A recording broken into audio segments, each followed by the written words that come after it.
Hello everyone, once again welcome back to my channel CS Pathshala. My self CS Chaudhary और आपका बहुत बहुत स्वागत है मेरे यूट्यूब चैनल CS पाठशाला पर।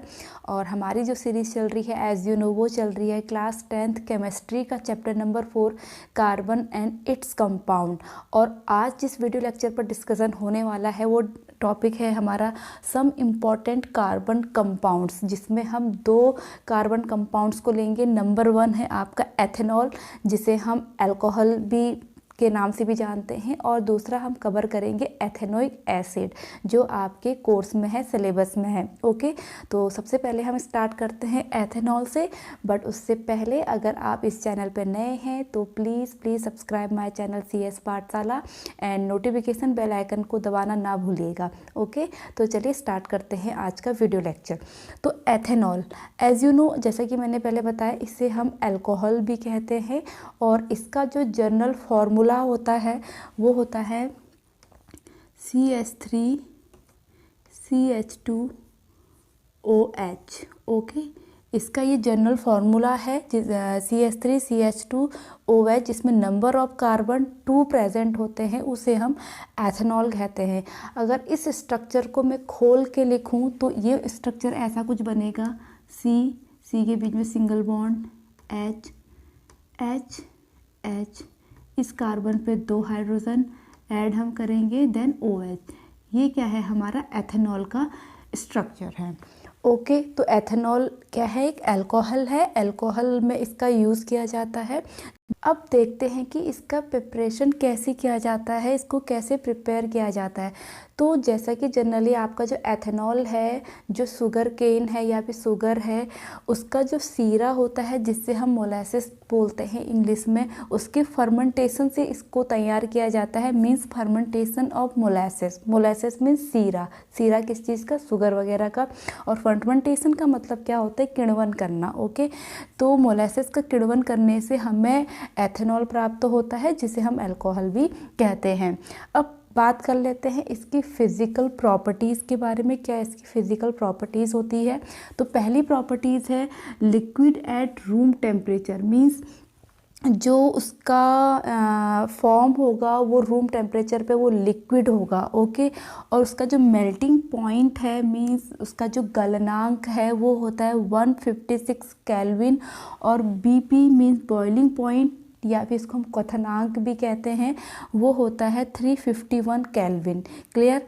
और फिर नेक्स्ट इसकी जो फिज़िकल प्रॉपर्टीज़ है वो है soluble in water in all proportion. Means ये वाटर में सॉल्युबल होता है, हम चाहे उसको कितनी भी मात्रा में मिलाएं, भले हम आधा गिलास मिलाएं या कोई भी प्रोपोर्शन हम ले लें, यानी कि वो हर किसी प्रोपोर्शन में वाटर में सॉल्युबल होगा। तो ये तो थी इसकी मेन फिज़िकल प्रॉपर्टीज़। अब बात करते हैं इसकी केमिकल प्रॉपर्टीज़ की। ये रिएक्शंस कैसे करता है, तो इसमें 2 इम्पॉर्टेंट रिएक्शन है। एक रिएक्शन विद सोडियम है, दूसरा है डिहाइड्रेशन। तो सबसे पहले हम समझ लेते हैं रिएक्शन विद सोडियम में सोडियम के साथ रिएक्शन करने पर क्या होता है। तो जनरली जब जो हमारा एथेनॉल है वो सोडियम के साथ जब रिएक्शन करता है तो सोडियम का एक कंपाउंड बनता है, प्लस इसमें हाइड्रोजन गैस लिबरेट होती है। तो ये देखिए रिएक्शन कैसे होगी। पहले हम इसका फॉर्मूला लिखेंगे CH3CH2OH प्लस Na।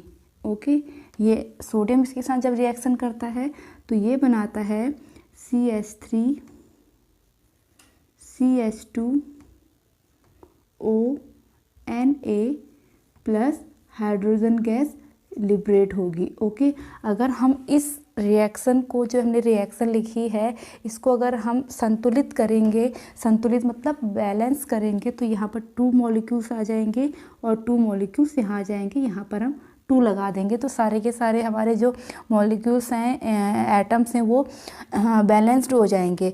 अब यहाँ पर देखिए पहचान क्या है, जब ये रिएक्शन हो रही होती है और यहाँ पर जो कंपाउंड बना है इसका नेम है सोडियम एथॉक्साइड। ओके, इसका नेम क्या आ जाएगा, सोडियम एथॉक्साइड। और जो यहाँ पर हाइड्रोजन गैस लिबरेट हो रही है, यहाँ पर ये पॉप पॉप की साउंड वहाँ पर रिलीज़ होती है, जिससे ये इसकी पहचान है कि वहाँ पर हाइड्रोजन गैस रिलीज़ हो रही है। ओके, तो आई होप आपको ये रिएक्शन विद सोडियम अच्छे से क्लियर हो गया होगा। इसके बाद हम इसके नेक्स्ट जो इसकी केमिकल रिएक्शन है वो है डिहाइड्रेशन। इसको भी समझ लेते हैं। तो डिहाइड्रेशन को समझने से पहले हमें इसका मतलब मालूम होना चाहिए। हाइड्रेशन, हाइड्रेशन का मतलब किससे है, वाटर से। डी वर्ड लिखा है, इसका मीन्स क्या हुआ, रिमूवल ऑफ हाइड्रोजन। मीन्स जो आपका एथेनॉल है इसमें से हाइड्रोजन जो मॉलिक्यूल है उसका रिमूवल होगा। अब देखिए ये रिएक्शन कैसे होगी। तो इस रिएक्शन को करने के लिए एक कैटलिस्ट यूज़ किया जाता है, कंसनट्रेट H2SO4 और प्लस उसको गर्म किया जाता है। ओके, तो देखिए रिएक्शन कैसे होगी, पहले इसको हम देख लेते हैं। CH3CH2OH, इसे हम गर्म करेंगे in the presence of concentrate H2SO4। ये एक एसिड है, बहुत स्ट्रॉन्ग एसिड है, सल्फ्यूरिक एसिड है, और प्लस हम इसे गर्म करेंगे। तो डिहाइड्रेशन मीन्स यहाँ पर जो हाइड्रोजन का मॉलिक्यूल है, वाटर का जो मॉलिक्यूल है वो रिमूव होगा और क्या बनेगा, CH2 double bond CH2 plus H2O, और हमारा यहाँ पर एथीन बन जाएगा। ओके, अब अगर इसको मैं थोड़ा और डीपली समझाऊँ कि यहाँ पर डबल बॉन्ड कैसे आया, तो देखिए यहाँ पर अगर इसको मैं खोल के लिखूँ, मीन्स यहाँ पे CH3 था तो इसका एक H मैंने नीचे लिख दिया, और यहाँ पर OH ऐड था तो यहाँ पर मैंने इसे OH लिख दिया, CH2CH। ओके, तो यहाँ पर देखिए क्या होगा, यहाँ पर जैसे बॉन्ड था, हमने CH2OH, इसमें से एक H निकाल करके मैंने नीचे लिख दिया और इसका OH मैंने नीचे लिख दिया। तो यहाँ पर इसका रिमूवल हो जाएगा और ये बॉन्ड आपस में इधर आ जाएंगे, तो क्या बन जाएंगे, यहाँ पर एथीन बन जाएगा प्लस H2O मॉलिक्यूल बाहर निकल जाएगा। तो इस रिएक्शन को हम क्या बोलेंगे, डिहाइड्रेशन, क्योंकि इसमें वाटर का रिमूवल हो रहा है। ठीक है, तो आई होप आपको केमिकल प्रॉपर्टीज़ भी अच्छे से समझ में आ गई होंगी। अब हम इसके यूजेस देख लेते हैं कि इसका क्या यूजेस है हमारी डेली लाइफ में। तो सबसे पहले देखिए, जो मैं बार बार स्टार्टिंग से बोलती आ रही हूँ कि अल्कोहल भी इसको कहा जाता है, क्योंकि अल्कोहल जो ड्रिंक है इसमें इसका यूज़ होता है। तो फर्स्ट जो इसका यूज़ है, ingredient in all alcoholic drink, यानी कि जो भी अल्कोहलिक ड्रिंक है उसका ये मेन इंग्रेडिएंट होता है। क्लियर। अब दूसरा है useful in medicine like tincture of iodine. ये टर्म बहुत इंपॉर्टेंट है, ये कभी क्वेश्चन में आता भी है कि what is tincture of iodine. तो ये आपका ये मेडिसिन है जिसमें अल्कोहल, एथेनॉल एक पार्ट होता है। दूसरा कफ सिरप एक्सेट्रा, इन सब मेडिसिन में इसका यूज़ किया जाता है। जिसका इसका थर्ड यूज़ है, alcohol is used as an additive in petrol. Means petrol में इसको ऐड किया जाता है, जिससे क्या होगा, since it is a cleaner fuel and give rise only carbon dioxide and water. इसको मीन्स पेट्रोल में इसको ऐड किया जाता है, जिससे ये क्लीनर फ्यूल के रूप में काम करता है। Only carbon dioxide and water ही उसके प्रोडक्ट बनते हैं। तो आई होप आपको यहाँ पर एथेनॉल अच्छे से क्लियर हो गया होगा। थोड़ा सा मैं इसके बारे में और बताना चाहूँगी कि इसका डेली लाइफ में क्या असर होता है। जैसा कि आपको पता है, जो अल्कोहल है वो हमारी बॉडी के लिए बहुत हार्मफुल होता है, क्योंकि इससे हमारा जो नर्वस सिस्टम है वो इम्पेयर्ड हो जाता है। जो मसल्स, आपको जैसे कि मैंने कंट्रोल एंड कोऑर्डिनेशन में पढ़ाया था कि कैसे हमारा जो शरीर है वो कैसे वर्क करता है, कैसे हम मूवमेंट कर पाते हैं। तो अल्कोहल लेने से क्या होता है, ये सब जो कोऑर्डिनेशन है मसल्स का, हमारे ब्रेन का, ये सब क्या हो जाता है, इम्पेयर हो जाता है। तो इसलिए हमारी बॉडी के लिए बहुत हार्मफुल है। तो इसके लिए क्या किया जाता है, देखिए, तो एथेनॉल में कुछ ऐसे पॉइजनस चीज़ें मिला दी जाती हैं, जैसे आपका मेथनॉल है या फिर कॉपर सल्फेट है या पायरिडीन है, ये सब मिला दिया जाता है, जिससे अल्कोहल की जो उसको पॉइजनस बना दिया जाता है, जो हमारे यूज़ के लिए नहीं रह जाता है, और इस टाइप के अल्कोहल को हम डीनेचर्ड अल्कोहल भी कहते हैं। ओके, कभी कभी एग्जाम पे ये आ जाता है कि व्हाट इज़ डीनेचर्ड अल्कोहल, तो मीन्स जिसमें हम अल्कोहल की जो एक क्वालिटी है उसको क्या कर देते हैं, डीनेचर्ड कर देते हैं, उसमें पॉइजनस एलिमेंट्स को मिलाकर, तो उस अल्कोहल को हम क्या कहते हैं, डीनेचर्ड अल्कोहल कहते हैं। ओके, तो आई होप आपको ये समझ में आ गया हो। इसी प्रकार से हम अब एथेनोइक एसिड को भी समझ लेते हैं। अब हमारा जो नेक्स्ट कार्बन कंपाउंड है वो है एथेनोइक एसिड। ओके, तो एथेनोइक एसिड को हम जनरली एसिडिक एसिड भी कहते हैं, और इसका जो फॉर्मूला होता है वो होता है CH3COOH।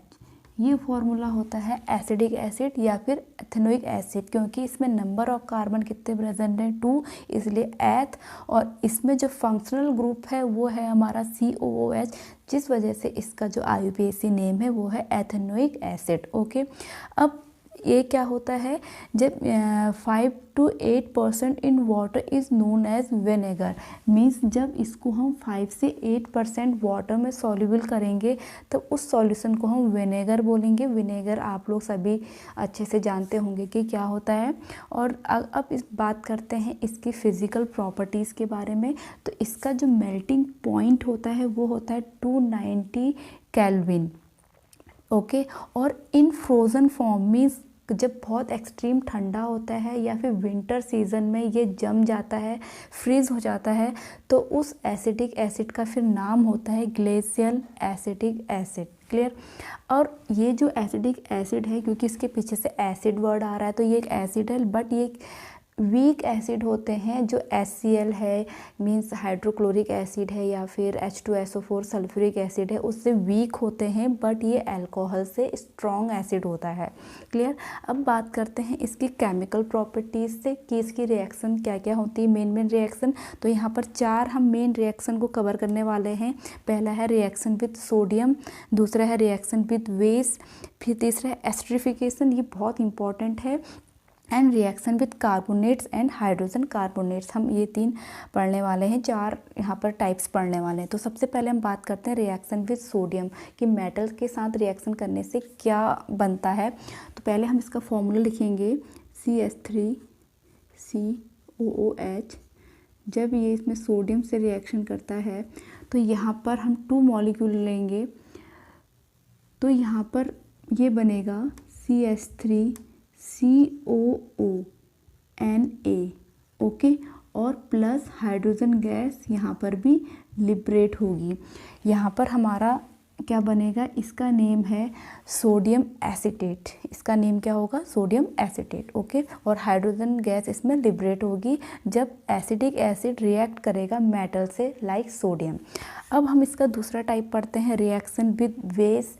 बेस जैसे कि आपको पता है कि एसिड और बेस होते हैं, तो बेस के साथ हम रिएक्शन करके देखेंगे।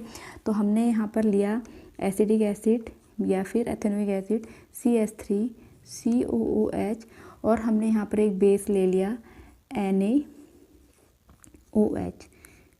ओके, एक प्रकार से ये एग्जाम्पल है हमारा एसिड और बेस रिएक्शन का, क्योंकि ये एसिड है ये बेस है, बट NaOH कैसा बेस है, ये एक स्ट्रॉन्ग बेस है बट ये वीक एसिड है। तो यहाँ पर जब इन दोनों के बीच में रिएक्शन होगी तो क्या होगा, देखिए CH3COONA plus H2O। As you know, आपको पहले से ही मालूम होगा, जब एसिड और बेस के बीच में रिएक्शन होती है तो सॉल्ट प्लस वाटर बनता है हमारा। अब यहाँ पर ये भी हमारा क्या बना है, सोडियम एसीटेट ही बना है। मीन्स जब एसिड और बेस या फिर जो हमारा एसिडिक एसिड है वो NaOH यानी कि सोडियम हाइड्रोक्साइड के साथ रिएक्शन करेगा तो सोडियम एसीटेट और प्लस वाटर यहाँ पर फॉर्म होंगे। ओके, अब हमारा जो नेक्स्ट है यहाँ पर एस्टरिफिकेशन। इस रिएक्शन को भी हम समझ लेते हैं, और ये बहुत इंपॉर्टेंट रिएक्शन है आपके एग्ज़ाम टाइम से, एग्ज़ाम के पर्पज़ से ये एग्ज़ाम में पूछा भी जाता है कि व्हाट इज़ एस्टरिफिकेशन, या फिर आप हायर क्लासेस में चले जाओगे 11th 12th में, वहाँ पर भी ये पूछा जाता है। तो एस्टरिफिकेशन का यहाँ पर नेम में ही मतलब छुपा है एस्टर। इस रिएक्शन में फॉर्म होता है एस्टर। अभी देखिए क्या होता है। पहली बात, जब एसिडिक एसिड या फिर एथेनोइक एसिड और एथेनॉल के बीच में जब रिएक्शन की जाती है तब हमारा यहाँ पर एस्टर फॉर्म होता है। अब देखिए कैसे, हम यहाँ पर लेंगे एसिटिक एसिड और एक लेंगे एथेनॉल CH3CH2OH। इन दोनों की रिएक्शन से जो प्रोडक्ट बनेगा वो एस्टर बनेगा। और वो क्या बनता है, देखिए यहाँ पर जो O, यहाँ का OH और यहाँ का H मिल करके रिमूवल ऑफ हाइड्रोजन हो जाएगा। और नेक्स्ट जो रेस्ट हमारा प्रोडक्ट बचा वो क्या बचेगा, CH3 COO CH2 CH3। ये वाला जो पार्ट है वो यहाँ पर जा करके ऐड हो जाएगा। ओके, तो ये क्या है, हमारा एस्टर है और प्लस क्या बनेगा, वाटर। ये हमारा एस्टर है। ओके, एस्टर एक्चुअली एक ऑर्नामेंट के रूप में यूज़ किया जाता है। इनसे बहुत ज़्यादा सुगंध आती है, खुशबूदार होते हैं, तो ये एस्टर फॉर्म किया जाता है। इस रिएक्शन को हम क्या कहेंगे, एस्टरिफिकेशन कहेंगे। और दूसरा यहाँ पर एक टर्म और है कि जब इस एस्टर को हम रिएक्शन करते हैं सोडियम हाइड्रोक्साइड के साथ तो ये अगेन क्या बना लेता है, sodium acetate and ethanol form करता है। और उस रिएक्शन को हम सफोनिकेशन रिएक्शन कहते हैं। ये भी बहुत इंपॉर्टेंट है, इसको भी हम समझ लेते हैं क्या है इसका रिवर्स। जैसा कि अभी मैंने बताया कि हमने एस्टर लिया, एस्टर का क्या था, CH3 COO CH2 CH3। ये हमारा एस्टर का फॉर्मूला है। इसको जब हम ट्रीट करेंगे NaOH के साथ तो देखिए क्या फॉर्म होगा, यहाँ से ये बॉन्ड ब्रेक होगा, यहाँ Na आ जाएगा और यहाँ OH आ जाएगा। तो देखिए हमारा क्या बना, CH3 CH2OH और प्लस बना CH3 COONA, सोडियम एसीटेट बना। एक्चुअली इसका यूज़ किया जाता है सोप बनाने में, सोप डिटर्जेंट बनाने में, इसलिए इस रिएक्शन को हम कहते हैं सफोनिकेशन।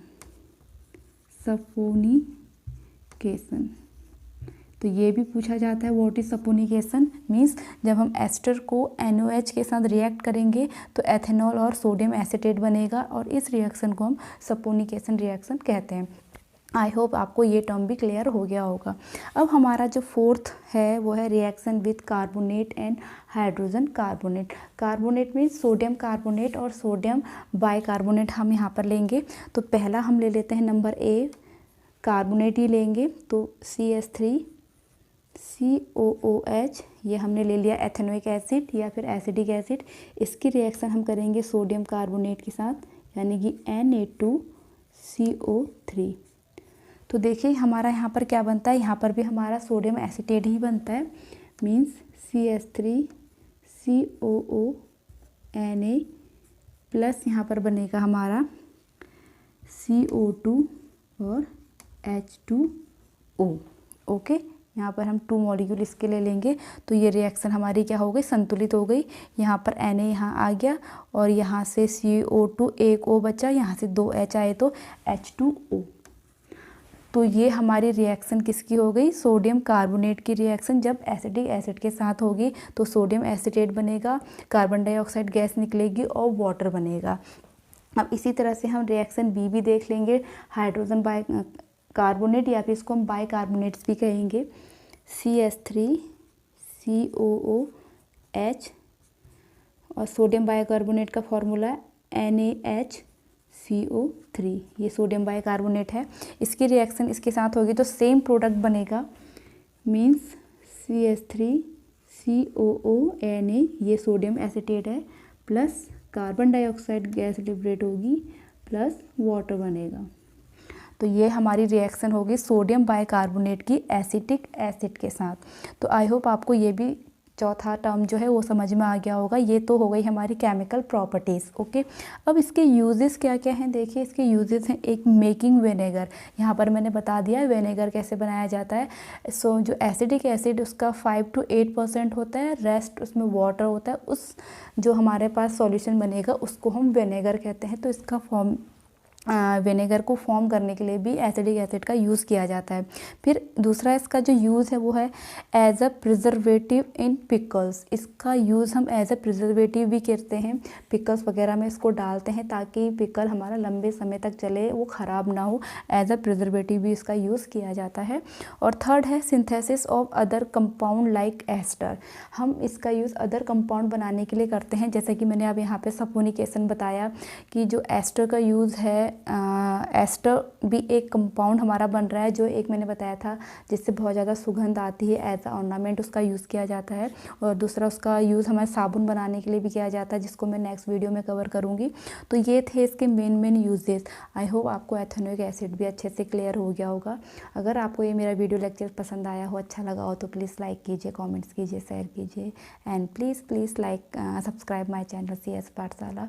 एंड मैं मिलूँगी अपनी नेक्स्ट वीडियो के साथ, तब तक के लिए स्टे ट्यून्ड, बाय बाय।